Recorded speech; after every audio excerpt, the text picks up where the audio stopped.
అని చెప్పి వచ్చిన తర్వాత అన్ని విషయాలు తెలుసుకున్న తర్వాత ఒక అబ్బాయి అలా చిన్న ఉద్యోగి 40 లక్షలు పెట్టి ఇల్లు కట్టుకునే సారు కళ్ళ ముందే ఈ గుండాలు నా ఇల్లు కూలగొట్టిండ్రు అని చెప్పి నా ఇల్లు చూస్తూ పా అని చెప్పి ఏడుస్తూ ఉంటే పోతున్నాం మేము పోతుంటే మేము పోతున్న రైట్ సైడ్లో ఒక 20 మంది బీర్ సీసాలు పెట్టుకొని తాక్కుంటా వాళ్ళు పోతున్నారా మీరు ఏం పిక్తారు అన్నట్టుగా చూస్తున్నారు.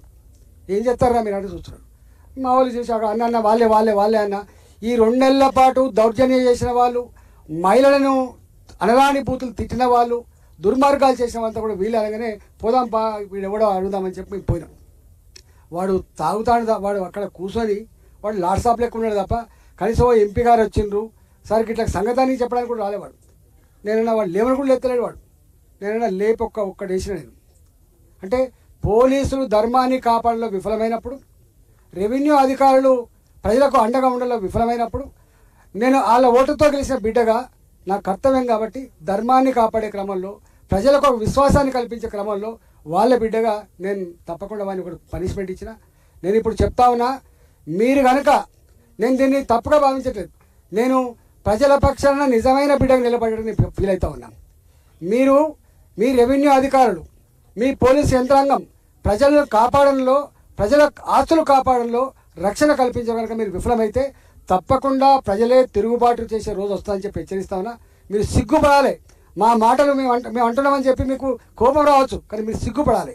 గిన్ని రోజులుగా మంది గిన్ని దరఖాస్తు ఇచ్చినా కూడా, మీరు గిన్ని కోర్టు తీర్పులు ఇచ్చినప్పటికి కూడా, గింత న్యాయం వాళ్ళ పక్షాన ఉన్నప్పటికీ కూడా న్యాయం కాపాడాల్సినటువంటి రెవెన్యూ అధికారులు కానీ, న్యాయం కాపాడవలసిన పోలీస్ యంత్రాంగం కానీ ఇలా అధర్మానికి అండగా ఉండడం అనేది సిగ్గు చేటిది.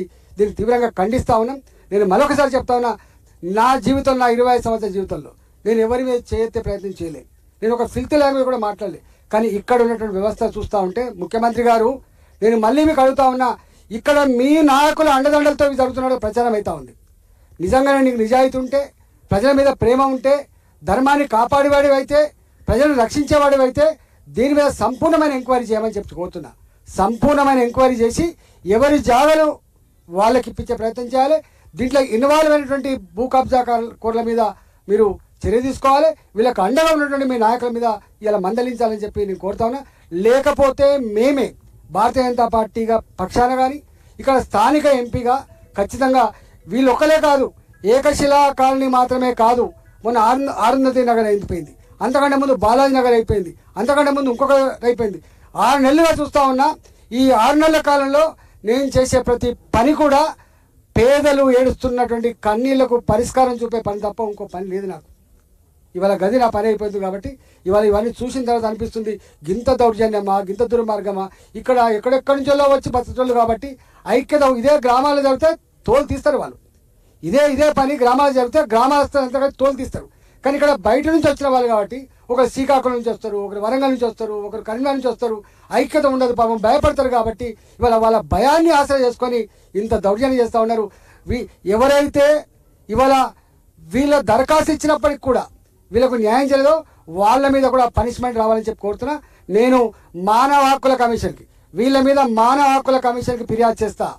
ఇప్పటికే ఈ సమస్య మొత్తం రెవెన్యూ మంత్రి పొంగులేటి శ్రీనివాసరెడ్డి గారికి పంపించిన, అదేవిధంగా నవీన్ మిట్టల్ గారికి పంపించిన, రెవెన్యూ సెక్రటరీ గారికి, కలెక్టర్ మేడ్చల్ గారికి పంపించిన, సిపి రాచకొండ గారికి కూడా పంపిస్తా.